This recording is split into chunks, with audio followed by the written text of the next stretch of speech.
چہرہ نارنجی جوڑا سانولی دلہن پر عجیب بہار دکھا رہا تھا۔ دلہن کی گردن شرم سے کم اور نکلی سونے کے بھاری پیلے رنگ کے زیورات سے زیادہ جھکی ہوئی تھی۔ بڑا سارا ٹیکا، نتھ، جھومر، کم عمر چہرہ زیورات سے اتنا ڈھک گیا تھا کہ گھونگھٹ نکالنے کی ضرورت نہیں تھی، مگر جتنا بھی چہرہ نظر آ رہا تھا وہ خوشی سے جگمگا رہا تھا۔ بمشکل 17-18 سال کی گیتا آج اپنے سسرال رخصت ہو رہی تھی۔ دریا کے کنارے دولہا والوں کی کشتی سجی سجائی بالکل تیار کھڑی تھی، جس میں بیٹھ کر گیتا کو اپنے سسرال ودا ہونا تھا، جو کہ دریا پار تھا۔ دریا کے پار کئی گاؤں تھے جہاں کی لڑکیاں اکثر بیاہ کر یہاں دھرم پور آتی تھیں، اور کبھی کبھی دھرم پور کی لڑکیاں دوسرے کسی گاؤں رخصت ہو جایا کرتی تھیں۔ دوسرے گاؤں کی دلہنوں کو دھرم پور آتے ہوئے کبھی کوئی گھٹنا پیش نہ آئی تھی، مگر جب کبھی کسی دلہن کو دریا پار رخصت ہونا پڑتا تھا تو بس سارے گاؤں کی جان مانو حلق میں اٹکی ہوتی تھی۔ آج بھی گیتا کماری کے ماتا پتا کی سانسیں سینے میں گھٹی جا رہی تھی۔ گیتا کی ماں کو گیتا کے بیاہ کی تو بہت خوشی تھی، مگر ایک خوف نے اس کی خوشی کو غارت کر رکھا تھا۔ نہ جانے کیا ہوگا۔ بارہا ایک سوال اس کے دماغ میں ڈنک مار رہا تھا۔ جیسے ہی دولہا دلہن کے پھیرے ختم ہوئے اور پجاری نے پوجا ختم کی، رخصتی کا شور اٹھ گیا۔ دولہا کے ماں باپ نے ان سے اجازت چاہی۔ دولہا دلہن، ان کے ماں باپ اور چند رشتے دار مندر کی سیڑھیاں اتر کر کشتی میں جا کر بیٹھ گئے۔ مندر خالی ہو چکا تھا، سوائے گیتا کی ماں کے وہاں اور کوئی نہیں تھا۔ گیتا کی ماں نے ایک بار پھر بھگوان کی مورتی کو التجائی نظروں سے دیکھا۔ میری گیتا کی رکشا کرنا، وہ بڑبڑائی۔ جب وہ مندر کی سیڑھیاں اتر رہی تھی تو اس کو محسوس ہو رہا تھا جیسے اس کے قدموں میں جان نہیں ہے، وہ ہوا میں لہرا رہی ہے۔ بڑی مشکل سے وہ بھی گیتا کے باپ کے پاس آ کر کھڑی ہو گئی، جو اپنے آنسو پوچھتے ہوئے بیٹی کو ودا کر رہا تھا۔ کمہاروں نے درخت سے بندھا ہوا رسا کھول کر کشتی کو پانی میں ڈال دیا۔ کشتی آہستہ آہستہ ڈولتی آگے بڑھنے لگی۔ گاؤں والے آنکھیں پھاڑے، سانس تقریباً روکے منہ کھولے کشتی کو آگے بڑھتا ہوا دیکھ رہے تھے۔ کشتی مزید آگے بڑھی، دریا گہرا ہونا شروع ہو گیا تھا۔ دریا سمندر کی برابری کرتا ہوا، یہ بڑا پہاڑ دوسرا کنارہ دکھائی نہ دے۔ کہتے تھے کہ دریا کے بیچوں بیچ ایک بھنور موجود ہے، بھیانک بھنور، برمودا ٹرائنگل کی طرح۔ فرق یہ تھا کہ برمودا ٹرائنگل میں غائب ہونے والے کا کبھی سراغ نہیں ملتا، مگر بھنور میں ڈوبنے والوں کی لاش دوسرے دن کنارے پر پڑی مل جاتی تھی۔ ہاں، ایک بہت بڑا فرق اور بھی تھا، وہ یہ کہ بھنور میں صرف وہ کشتی الٹتی تھی جو دھرم پور سے روانہ ہوتی تھی، اور جس میں کوئی دلہن رخصت ہو رہی ہوتی تھی۔ آہستہ آہستہ کشتی تیرتے ہوئے آنکھوں سے اوجھل ہو گئی۔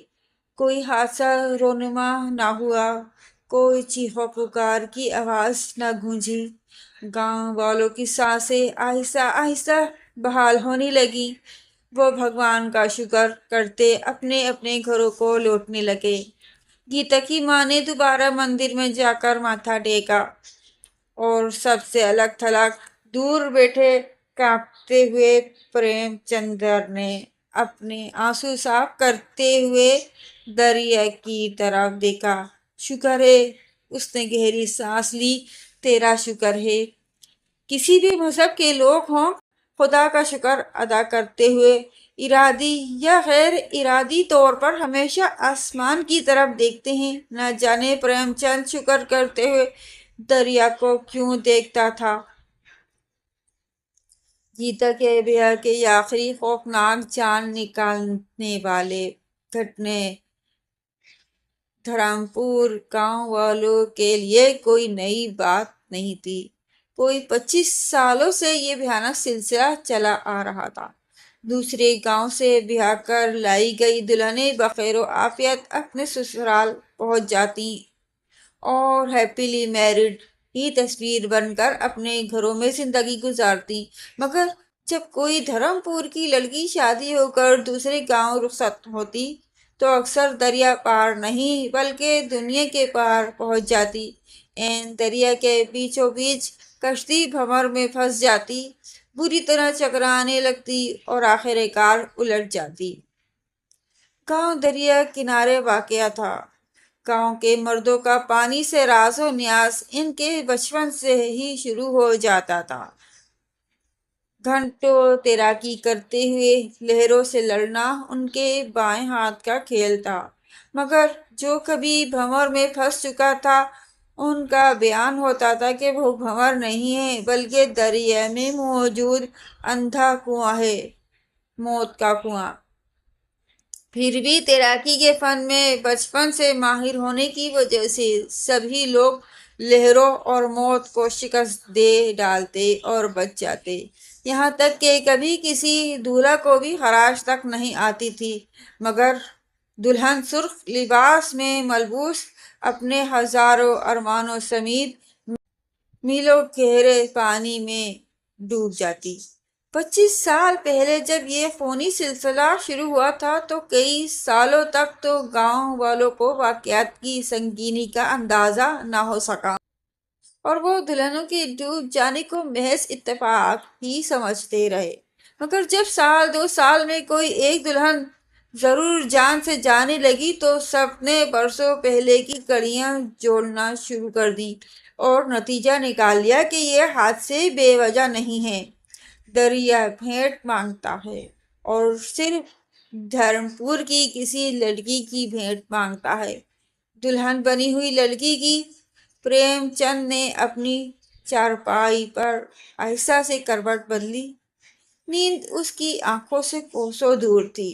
حسب معمول ویسے تو نیند سے اس کی دشمنی برسوں پرانی تھی، برسوں سے وہ صرف چند گھنٹے ہی سو پاتا تھا۔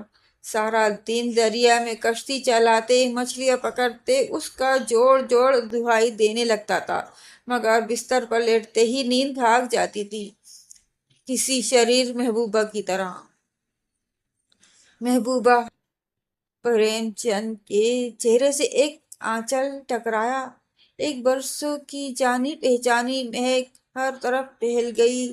پریم کی بند ہوتی آنکھیں ایک دم کھل گئیں، اس کی آنکھوں کے سامنے ایک وجود سائے کی طرح لہرانے لگا، لمبے لمبے بال، چمکتا چہرہ، موتیوں جیسے دانت چمکنے لگے، ایک کھنکتی ہوئی ہنسی اس کے کانوں میں جل ترنگ بجانے لگی۔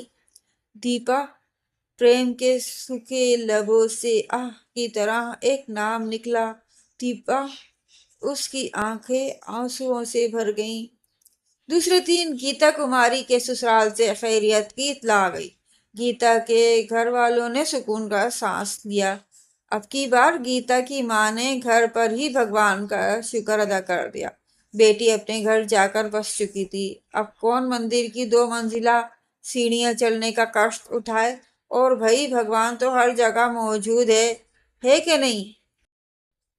باقی جوان لڑکیوں کی مائیں ایک مرتبہ پھر اپنے دل مضبوط کرنے لگیں اور دریا پار سے ان کے لیے آئے ہوئے رشتوں پر غور کرنے لگیں۔ گاؤں کے لوگ بھی بیچارے کیا کرتے، لڑکیوں کی بہتات تھی، کبھی کبھی تو شک ہونے لگتا تھا کہ شاید دریا میں جتنی مچھلیاں ہیں گاؤں کے گھروں میں اتنی لڑکیاں بڑی ہو رہی ہیں۔ اب نہ چاہتے ہوئے بھی جن کے جوڑ کے لڑکے گاؤں میں نہ ہوتے ان کا رشتہ دریا کے پار طے کرنا پڑ جاتا، اور پھر ان اندیکھے خوف کا سلسلہ شادی کے دن تک چلتا رہتا۔ ہاں، ہمیشہ ہی ہر ناؤ نہیں ڈوب جاتی تھی، بس سال 2 سال میں ایک مرتبہ ضرور کوئی بدقسمت دلہن دریا کی گہرائی ناپتے ہوئے اوپر آکاش پر پہنچ جاتی تھی۔ کون دریا پار اترے گا تو کون دنیا کے پار چلا جائے گا، کوئی نہیں جانتا تھا۔ پریم چند کی بیٹیاں بھی شادی کی عمر کو پہنچ گئی تھیں۔ بڑی والی تو 21 کی ہو رہی تھی۔ اس کی بیوی بملا ان کی شادی کے لیے ہلکان ہوئی جا رہی تھی۔ ایسا نہیں تھا کہ اس کی لڑکیوں کے لیے رشتوں کی کمی ہو، ہر چوتھے دن کوئی پیغام کسی بیٹی کے لیے آیا ہوتا تھا۔ ہاں، مگر ہوتا ہمیشہ دریا پار سے تھا۔ ویسے تو پریم چند نے بملا سے کبھی کسی بات پر بحث نہیں کیا تھا۔ جب ان کی پہلی بیٹی پیدا ہوئی تھی تو نام رکھنے کے سمے پریم کے دل کی گہرائی سے ایک آواز نکلی تھی، دیپا۔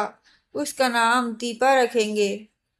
پریم نے التجا کی تھی، مگر بملا نے تو فوراً ہی ریجیکٹ کر دیا تھا۔ ہوں، دیپا بھی کوئی نام ہے بھلا، اتنا پرانا؟ میرا بڑی چاچی کا نام بھی دیپا تھا، اس نے چڑ کر کہا تھا۔ بملا نے تو شادی کے فوراً بعد ہی اپنے ہونے والے بچوں کے نام سوچ لیے تھے۔ جب ان کی نئی نئی شادی ہوئی تھی، وہ پریم چند کے ساتھ شہر گھومنے گئی تھی اور اپنے زندگی کی پہلی فلم اس نے سینما میں دیکھی تھی۔ گھر واپس لوٹ کر بہت دنوں تک اس کے دماغ پر فلم سوار رہی تھی۔ بملا خود بھی گاؤں میں ہی پلی بڑھی تھی، مگر اس کو گاؤں والوں کے طور طریقے بہت اولڈ فیشن لگتے تھے اور ان کے نام عجیب و غریب ناموں کی بہتات تھی۔ خود بملا کے بھائی نتھو لال اور تجوری لال اور اس کی سہیلیاں کاکی اور شانو۔ خیر، بملا کو بھی بھگوان نے پہلی بیٹی دے دی تو اس نے نوتن نام رکھ دیا۔ پریم چند نے اس وقت دل پر پتھر رکھ لیا تھا، مگر جب بھی بملا نوتن کے لیے آئے کسی دریا پار والے لڑکے کے رشتے کا ذکر کرتی تو وہ سختی سے انکار کر دیتا۔ نہیں، دریا پار نہیں۔ 25 سال کون سا اتنا بڑا سمے ہوتا ہے، ابھی کل کی ہی تو بات لگتی ہے۔ 50 سال کا پریم چند اس وقت صرف 25 سال کا تھا، بالکل جوان، خوش شکل۔ پریم کا جسم 50 کی عمر کو ضرور پہنچ گیا، مگر اس کا دل 25 سال پہلے ہی مر گیا تھا۔ 25 سال پہلے اس کا دل امنگوں سے بھرا ہوا تھا، دھڑکتا تھا، اور جب دیپا اس کے سامنے آ جاتی تھی تو شدت سے دھڑکنے لگتا تھا، اتنا تیز کہ دھڑکن پریم کو اپنے کانوں میں محسوس ہونے لگتی تھی۔ دیپا گاؤں کی سب سے سندر لڑکی تھی۔ یہ صرف پریم کا ہی خیال نہیں تھا، ہر کسی نہ کسی لڑکے کی ماں دیپا کے گھر سواری بن کر آتی۔ پریم مچھیرے کا بیٹا تھا، کشتی چلانا، مچھلیاں پکڑنا اس کا نسلوں سے پیشہ چلا آیا تھا۔ دیپا گاؤں کی سب سے بڑے گھر کی بیٹی تھی، مگر محبت نے کب امیری غریبی دیکھی؟ ویسے کہنے کی بات ہے کہ محبت اندھی ہوتی ہے، جھوٹ۔ کب ہوتی ہے محبت اندھی؟ انتہائی چالاک اور مکار ہوتی ہے محبت، ہمیشہ حسین چہرے کا انتخاب کرتی ہے۔ کوئی ایک مثال بتا دیں کہ 2 بہنوں کا یا پھر 2 سہیلیوں میں سے کسی نے کم شکل والی کا انتخاب کیا ہو، یا کسی لڑکی نے 2 دوستوں میں سے جان بوجھ کر بیچارے غریب لڑکے کو چن لیا ہو۔ پریم چند نے بھی تو دیپا کے حسن کے آگے گھٹنے ٹیک دیے تھے، ورنہ اس کے بچپن کی منگ بملا میں کون سی برائی تھی؟ بیچارہ پریم یہ جانتے ہوئے بھی کہ دیپا اس کے دسترس سے باہر ہے، اس کو دل دے بیٹھا۔ پریم کی محبت بے شک اندھی نہیں تھی، مگر سچی تھی، بالکل سچی۔ گیتا کی شادی کے چند مہینے گزرے اور مزید 2 دلہنیں خیر سے سسرال سے دھار گئیں۔ گاؤں والوں نے سکون کا سانس لینا شروع کیا اور رشتوں پر پھر سے غور کرنا شروع کر دیا۔ مندر کے پجاری صاحب نے کئی مرتبہ لوگوں کے ہجوم میں کریڈٹ لینا شروع کیا کہ ان کی پوجا پاٹ اور دریا میں ایک ٹانگ پر کھڑے ہو کر عمل کرنے کا نتیجہ ہے کہ یہ قرض اب ختم ہو چکا ہے اور دریا نے بھیٹ مانگنا چھوڑ دیا ہے۔ بملا نے بھی پریم چند پر دوبارہ زور دینا شروع کر دیا کہ وہ اب کسی رشتے پر حامی بھر کر نوتن کو اس کے گھر کا کر دے۔ ایک دن پھر ایک کشتی دریا میں الٹ گئی اور چند منتوں کی دلہن پانی میں ڈوب گئی۔ دلہن بھی کوئی اور نہیں، بملا کے بچپن کی سہیلی کی بیٹی انجو تھی۔ بملا اور نوتن پر سکتہ طاری ہو گیا۔ پورے گاؤں میں ماتم کا سماں تھا۔ انجو کی ماں دیواروں سے سر ٹکرا کر رو رہی تھی۔ آدھی رات گزر گئی تو شور کی آوازیں تھم گئیں۔ انجو کے گھر سے سنائی دینے والی چیخیں بھی بالآخر رک گئی تھیں۔ گاؤں والے بیچارے غم کے مارے تھکے ہارے شاید سو گئے تھے یا بے سود ہو گئے تھے۔ کئی گھنٹوں سے چھت کو گھورتے پریم کے چہرے سے ایک آنچل ٹکرایا، سفید آنچل۔ 25 برسوں سے اس آنچل کا ایک ہی رنگ تھا، سفید۔ پریم آہستہ سے اپنے گھر سے نکل آیا۔ چاند کی آخری تاریخیں تھیں، ہر طرف نیم اندھیرا چھایا ہوا تھا۔ فضا بے حد اداس اور پر اسرار تھی۔ اتنا سناٹا تھا کہ پریم کے پیروں تلے آ جانے والے سوکھے پتوں کی آواز تک سنائی دے رہی تھی، ڈراؤنی آواز، جیسے کوئی کہہ رہا ہو۔ اس نے اپنی دکھی نگاہیں دریا کی طرف اٹھائیں۔ اس وقت اندھیرے میں دریا سیاہ لگ رہا تھا۔ آج پھر ایک گھونٹ لینے کے بعد اس کی قاتل لہریں اتنی سکون سے بہہ رہی تھیں جیسے کسی کو شدید بھوک میں کھانا کھا کر گہری نیند آ جائے۔ پریم کے گھر سے دریا چند منٹ کے فاصلے پر تھا۔ وہ آنکھیں بند کر کے وہاں پہنچ سکتا تھا، مگر اسے ایسا لگ رہا تھا جیسے میلوں کا سفر طے کیا ہو ننگے پیر۔ وہ تھکن سے بے حال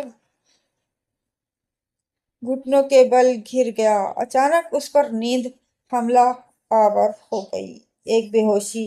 اس کی آنکھیں بند ہونے لگیں، مگر کہیں قریب سے ایک ہنسی کی آواز جل ترنگ بجانے لگی، ایک جانی پہچانی ہنسی۔ دیپا!